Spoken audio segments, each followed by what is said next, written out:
Hey everyone, it's your girl Olympia D. And of course, welcome to another edition of Hey Girl, Let's Talk. Today we're talking about where the money resides. Now, we're always talking about investing and we're always talking about saving your money. But a lot of people are like, Olympia, how do you even get to that point? Because some of us are working a regular 9 to 5. Well, I got some ladies here with us that not only work a 9 to 5, but they also have a side hustle to help them increase their earning potential and also increase their opportunities of being able to do those side fundings for investments and other opportunities as well. So today we have with us Ms. Veronica Hodges and also Nate Alicia. Now, Veronica, go ahead and tell us, what is your 9 to 5 and what's your side hustle? Okay, well, currently I'm a medical auditor. So I audit charts from 9 to 5, and I do a little bit of physician education as well. But I would say my side hustle, which really is not a side hustle, is more so my purpose and my passion that is evolving to not only a 9 to 5, but just what I will be doing around the clock, 7 days a week. It may not be 9 to 5 or whenever I want to. I am the owner of the Radiant Reiki Room. And the Radiant Reiki Room is a Reiki practice and life coach practice that includes holistic stress management and then just helping people get through life. So that's what I do as what you call a side hustle, but really it's more of what I'm here for. And we'll talk about more of that later. All right, that's your purpose. All right, Nate, Alicia, talk to us. What is your 9 to 5 and what's your side hustle? So just like Veronica, I am a medical auditor from 9 to 5. I audit physician charts. And my side hustle is I'm an esthetician. And so I'm the owner of Divine Hands Aesthetics down in Lawrenceville, Georgia. So I am busy. So I work from 9 to 5, and then I try to get in as many clients as I can up until about 8 o'clock at night. And the next day I start over and do the same thing. And then my weekends are swamped. And then Monday morning, back on my 9 to 5, and then back on my hustle. I feel you on that because I kind of go through that same process. Of course, you know, guys, we buy, sell, and invest in real estate. And also I have my side hustle of a voiceover company, Media Mind Productions. So I agree with you. We're always 100% busy here, there, and everywhere, trying to get to the paper. You know what I mean? So, you know, my question has always been, and I always ask other women this, how do you balance everything? The family, because we all have families, husbands, and all that good stuff. How do you balance all of that? Now, Nate, Alicia, I'll let you go first since you were saying how you're busy every day of the week. Huh?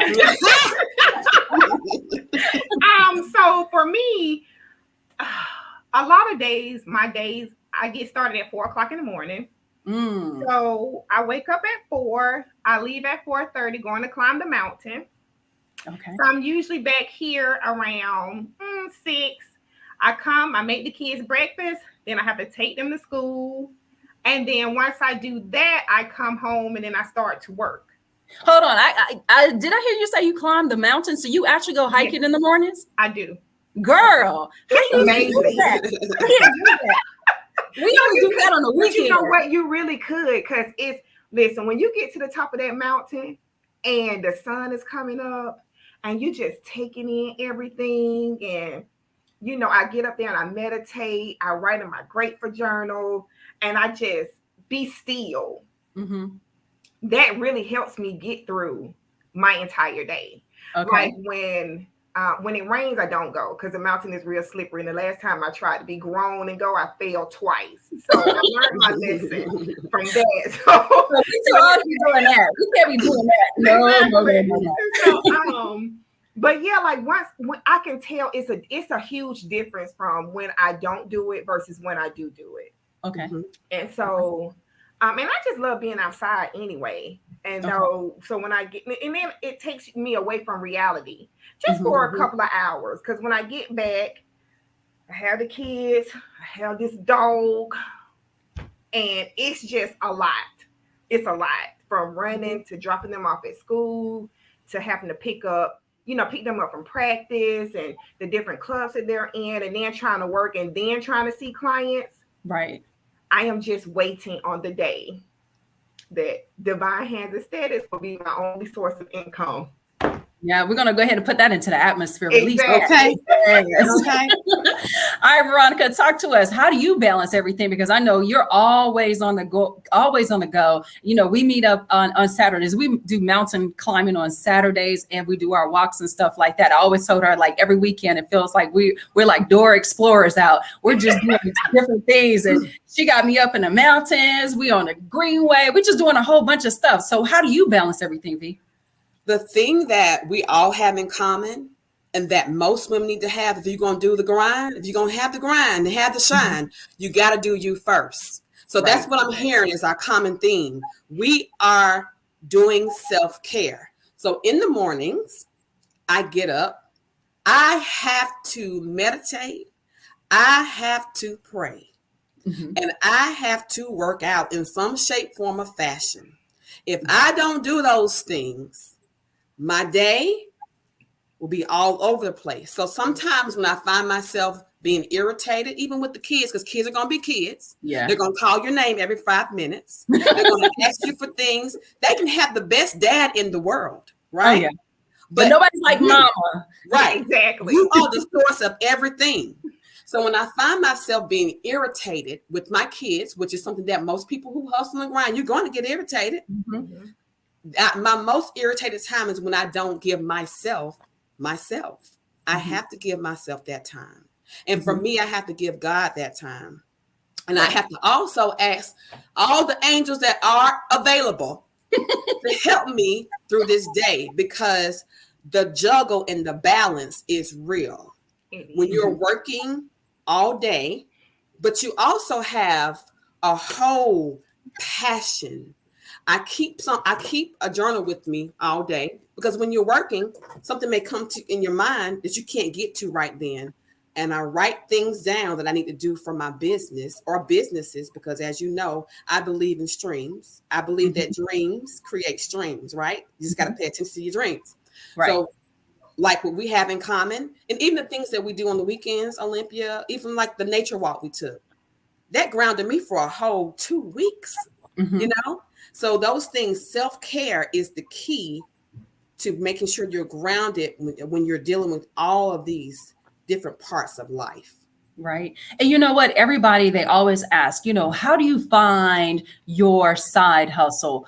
How was it for you, Nay, Alicia, finding your side hustle? How did that even come to you? Because I understand that you're in the healthcare field and you're doing audits, but you're also an esthetician. I can't say it. And so how did you even get to that point? What was that process for you? You know what? It took I feel like it took a long time. Okay. Every day, and Veronica can attest to this. I used to be like, I'm not supposed to be doing this. Every single day, I would always say, God, this is not what I'm supposed to be doing. I don't supposed to be doing this.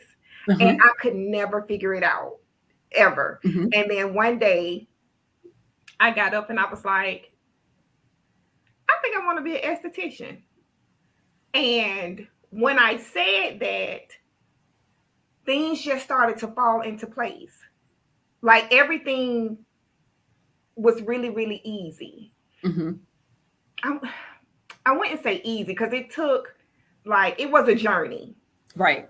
But it wasn't a bumpy journey. Like everything was smooth. Everything kind of landed into place. And then I started to, something was shaking up inside of me. And I was like, oh, this is it. This is what I'm supposed to be doing. And when I discovered like this was it, I registered for school. I started going to school, and then I had mishaps, like I had to have a major surgery, but I was still doing everything to hone my skills. Like I started taking other classes. I started taking advanced classes. I started doing like workshops, and everyone who is in my circle was like, girl, you ain't never worked this hard before in your life. And right. And that's how it is sometimes. Yeah, so when they said that, I said, you know what? Because this is what I am meant to do. And so it I was driving from Georgia to North Carolina every weekend to go to school. Mhm. I was, staying over, having to get the kids situated, and again, it was a, it was just easy. It was easy, and I so I was always like, say when okay, it's something that you're destined to do, or if it's something that you're supposed to do, it kind of flow. It has a flow to it. It kind of is. It's easy to follow. And also, when you're doing stuff that you really want to do, it never seems like work. It never seems like a sacrifice. For me, exactly. even coming into real estate, it was something that I had always wanted to do. And when I had the opportunity to do it, I kind of jumped in it. Both feet, arms, legs, everything just went straight into it. It's been very good for me. As far as, Media Mind Productions, having my own production company and doing voiceovers for different companies or different clients, that was something that just kind of came with ease. It was something that I did naturally. And it wasn't even intended to be a business. It was something that, was like, hey, can you voice this for me? And I'll pay you this. And I was like, yeah, you voice it and you send it over. And then all of a sudden you start realizing, I'm like, hold on. We can make a little bit more money out of this. So then you put everything together to make it flow. But for you, Veronica, how did you get to your side hustle? What was that process for you? Okay, so I've always been like this person. When I'm talking or when I'm talking to someone or even when I'm listening, I can hear the back end of the story. Right. That's just something that I've always had the ability to do, right? Mm-hmm. I never understood, though, that was my ability. I always thought, well, why this person, if you got all this, well, why are you not doing this? Or if you're doing, I just thought that's what everybody had. Until one day, one of my friends said, Veronica, stop that. Everybody don't see things like you see things. And so this is your thing. I'm like, whatever. So, but long story short, I am also a renegade. As everyone that knows me know that I'm a 100%. I'm not going to ever mark with somebody else's cadence. I'm gonna have my own drum line, even if I'm in the band, because I need to be. That's not my band. So when you're working on a job, because we were trained to go to college and get a job, get a good quote unquote good job. But when you have a good job and you make good money and you still like, hey, wait a minute, this right here is not working for me. You have to ask yourself, is it the job or is it you? Right. That's And true. I came to the conclusion that it was never the job. It was me. I was never created to work on the job. It was a means for me to finance.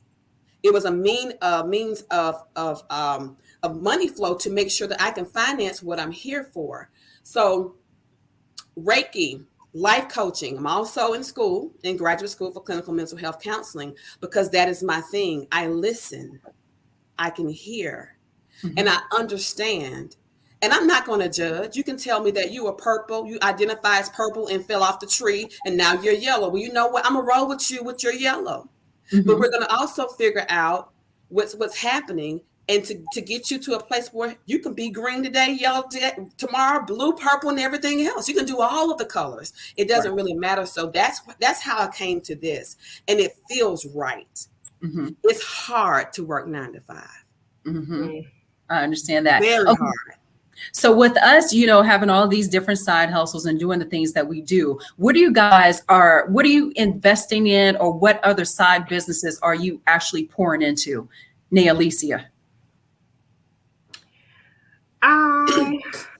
I do. I dabble in a lot of different investments. And right now I am sort of kind of invested in Put my it out, girl. nephew. Tell us. So my nephew is starting up his own finance company. Okay. And I am currently helping him, as much as I can with him doing that. And that's pretty much it. And just for the regular investing that I do, when someone will put a bug in my ear and say, hey, you need to jump on this or you need to jump on that.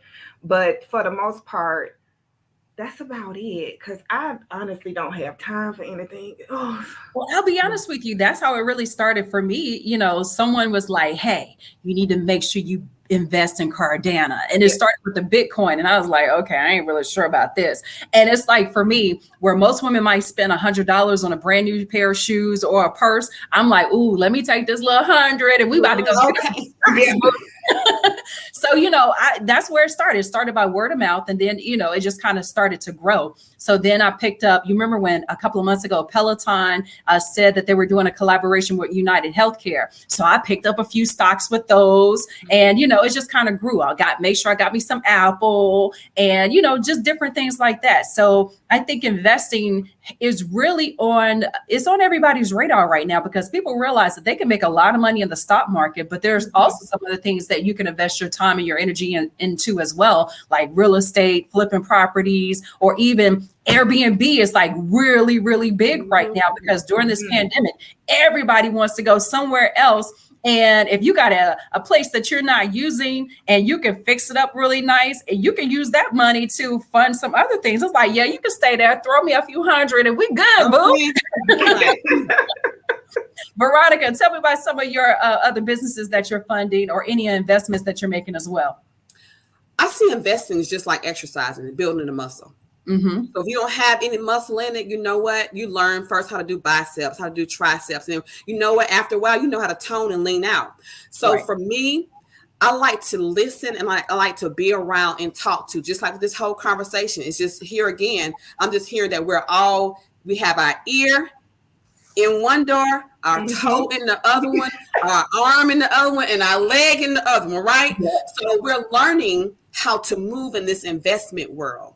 And this is the best time to learn when you're transitioning from a 9 to 5 to full-time entrepreneurship, because we have to make sure that we share this information with our children, their children. So for me, the stock market is something that I dibble and dabble in. I feel like, and I know that during this pandemic, it's hard. It's a hard Right. time for people. But if you invested in the stock market when the pandemic first started, you did. You Gucci, baby. Yes. Yeah. So like, even I remember the conversation we had, V, and remember we were talking about the cruise lines, and we were like, okay, Carnival. Carnival. Yeah, we need to make sure we get some of this right here, because pretty soon it's gonna go up. And I think Carnival was what? It went down to like maybe, yeah. So right now it's like 32, 35. You can make a few coins off of that. You know what I mean? All right. So we invested in Carnival. Let's just put it out there. That's what we did, right? But we had these conversations. Don't hold back. Tell the truth. Okay. So we did. Not only that, Olympia, you know that I really want to. I don't want to be a real estate agent. I don't, right? Right. But I understand the concept of equity. Right. So we have to educate each other. You have real estate. You have a house. If you have equity and you pull that equity out, like do what we call a refi, a HELOC, guess what? You're not going to get taxed on that money.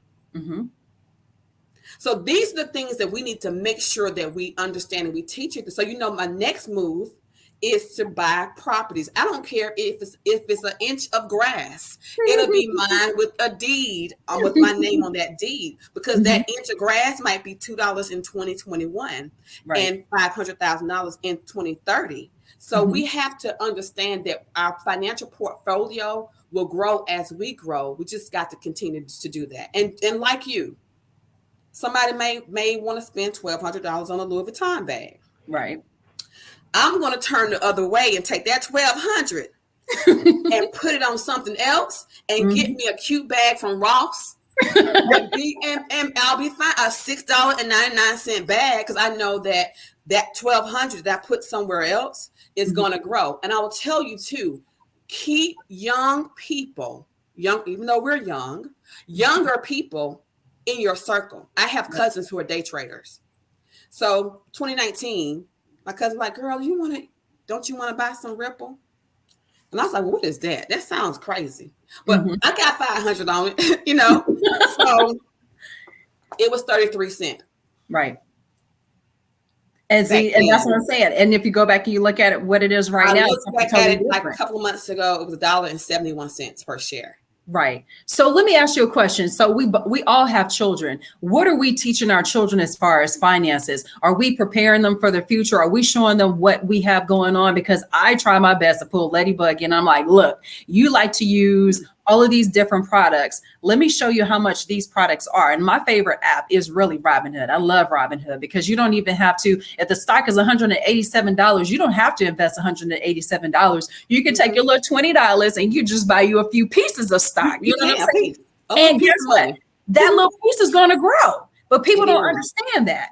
So what are you guys teaching your kids about finances? And also, instead of buying those $220 sneakers, that you might want to put a little bit of money to the side for, your favorite stops? Nia Alicia.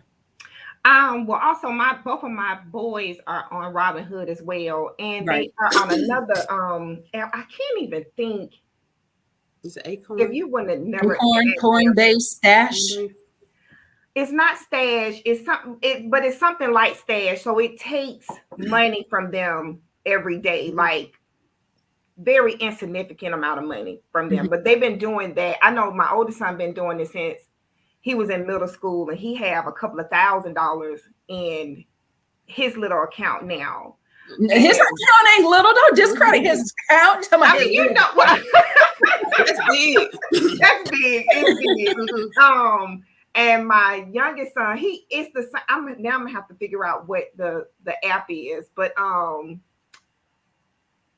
is that something that you had to make them do, or is it something that they did on their own? Actually, my nephew signed them up for it because I was looking at their account and I kept saying, "What is this? Why are they taking 52 cents or 80 cents or 75 cents?" And my son was like, "Oh, it's just a savings app." And I was like, "Oh, okay." Because they both have accounts and they both have savings accounts, and so when I give them money, they have to save. So they'll take some and put in their savings account, and then they'll take some and they'll buy stock in Robinhood, and then we'll all sit down and discuss, like, did we make a profit? Did we lose anything? Or in E-Trade as well. So those are the three accounts that the boys use. Okay. And I pretty much use the same thing as well. And like I said, someone will call and say, "Hey, you need to put some money into this." And I think I made the majority of my money pork skins. Pork skins. Yeah. Oh, you down deep in a country. My brother called me and he was like, "Hey, sister, you need to put some money in this right today." And I was like, "Oh, okay, I guess I can scrape up a couple of $100s." And I did really, really good on. Look, I'm gonna call you after this show. You gotta give me that. I want that. We gotta figure that one out for sure. All right, V. What about your babies? What are you teaching your babies as far as finances are concerned? Okay, so my youngest is 7, and she watches me. Like I have to kind of really watch what I do around her because she is like on my heels, right? My son, but the older your kids get, it seems like they listen to other people more so than you, right? Until you see the money. That's Ladybug. She want to see. Let me see. Oh, yeah, okay, right, Mom, yeah, okay. Let's see. Right.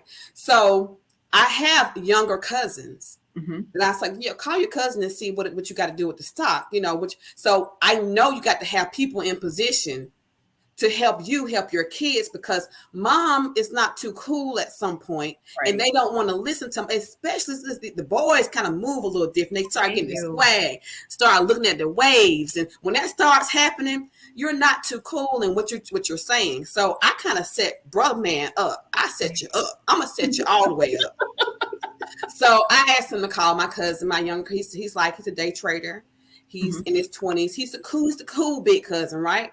So now my son's like, "So mom, what's up with my custodial stock account? I already watched this video. So what we're going to do within the next couple of weeks, I am going to take him to an investment company that has custodial accounts. And you can start off with 500, you can start off with 200, and he will discuss everything with the financial advisor. I'm going to be hands off. He'll be able to watch it. He'll be able to call and ask questions. And he's 13. So I'm like, by the time you turn 18, dude, You can pay for your own college. There you go. Boom. Okay. You can kind of just do so. I just know that kids, and we can't be frustrated with kids that don't want to listen to their parents, because we were kids at one point too, and we thought our parents didn't know. Right. We've been so there. What you do is you slide in some people in your crew to help you give the information that they need. Right. Now we're going to wrap this thing up in a few more minutes. So for anyone that is out there listening and they're like, okay, I want to start me a side hustle, what advice would you give them? V, I'll let you go first. I would say, do not look to your left. Do not look to your right.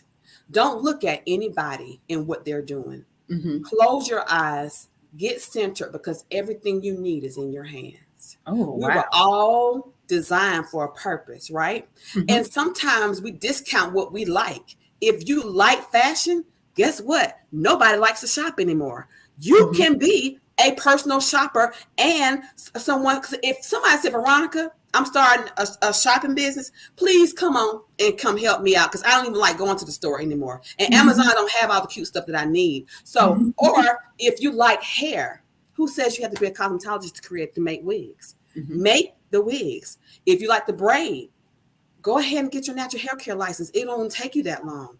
Right. Everything you need is within you. You have to sit for a moment, be quiet, evaluate your circle. If you're around people that are always talking negative, oh, you're not going, you know what? Those are not the people that you need to grow. Right. Those are the people that you go to the cookout with and eat a hot dog with, right? Those are not the people you share your dreams with. You share your dreams with people who are dreaming and who are moving and who are activating. You got to go within. It's there. Every stream of income that you need, you already got it. You just got to tap into it. All right, Miss Nate Alicia. I don't even think I need to say anything after that. She pretty much summed it up. I will say that be mindful of the people that you have around you when you start to take your journey, when you start to figure out what your side hustle is. Because just as quickly as you come up with your plan and you start to execute your plan, if you have the wrong people around you, they can make you feel like you're crazy because you want to step out on your own and you want to start making your own money and not work for someone. They'll have you thinking you losing your mind because they're employees and you're an entrepreneur. So right. I'll just say, surround yourself with like-minded people. And if you're the smartest person in your group, you need another group. Look, you took my tagline. Oh, you know what? I just remembered the app is called Rainy Day. Rainy Day. Rainy okay, Day. But definitely, we're going to have to make sure we log on and check that out. And I'm going to be calling you about them poor skins. Look, you guys, I thank you guys so much for joining us for another edition of Hey Girl, Let's Talk, Where the Money Resides. I really do appreciate you guys. And I thank you guys so much for joining me on this conversation, okay? Okay. All right. Thank you for having us. Yeah, so don't forget, this episode is going to run on all of our platforms: Mix 107.9, 92.7 The Block, Praise 100.9, and of course 105.3 R&B. I am your girl, Olympia D. Thank you so much for joining us today, and of course, make sure you stay tuned for next week's edition of Hey Girl, Let's Talk.